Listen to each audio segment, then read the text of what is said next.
Guardate che la maggioranza attuale non corrisponde in verità alla realtà del Paese, perché ci sono tre opinioni su il TAV. È dannoso, è inutile o è utile? A chi è dannoso? È dannoso a tutti i camionisti che ora si occupano di quei trasporti lì.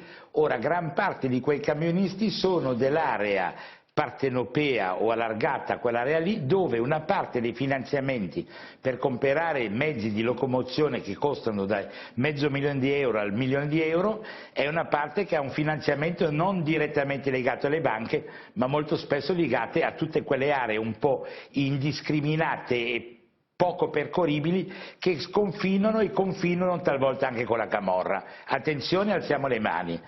È inutile a chi? Certo, è inutile a gran parte degli elettori dei 5 Stelle, sono lì, non si sono mai mossi, fanno poco di lavoro, hanno un'aspettativa esistenziale estremamente ridotta, sono brave persone ma non hanno mai guardato fuori da casa loro. È utile a chi? È utile a chi lavora. È utile a chi produce, è utile alla Lombardia, è utile al Veneto, è utile all'Emilia Romagna che fanno più di metà del PIL italiano. Allora la questione non è più bella la TAV o brutta la TAV, è capire se esiste un diritto da parte di chi produce di portare avanti le sue possibilità di comunicazione e di commercio, oppure se l'Italia debba tornare a quella bella Italia poetica che era quella del Regno delle Due Sicilie. Di quell'Italia lì a me ne frega niente, è poetica, me la ricordo, la studio nei libri, è scomparsa un secolo e mezzo fa.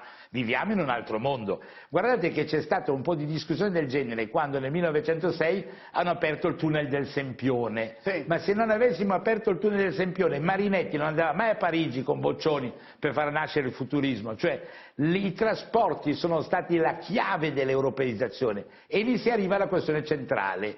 Chi è contrario alla TAV? Chi è facile? Chi è anti-europeista oggi? E siccome gli anti-europeisti hanno delle loro legittimazioni, c'è l'Orban che vuole che il Tokai rimanga una roba sua, quell'altro lì a pelo lungo che hanno appena eletto in Inghilterra, che fa un po' il fighetta e che vorrebbe diventare amico di Trump, oppure se non è già un amico di Trump. Allora, quella roba lì non mi interessa. Noi qui rappresentiamo un mondo che lavora, un mondo che produce, un mondo che vuole competere, un mondo che è europeo e per questo mondo il TAV è assolutamente necessario, per gli altri no. Allora la questione non è più una questione di ordine teorico, diventa una questione di scontro fra interessi opposti e interessi differenziati. Quindi chi lavora e non lavora. Fra lavora. questi interessi opposti e differenziati, sì, la politica ha l'obbligo di fare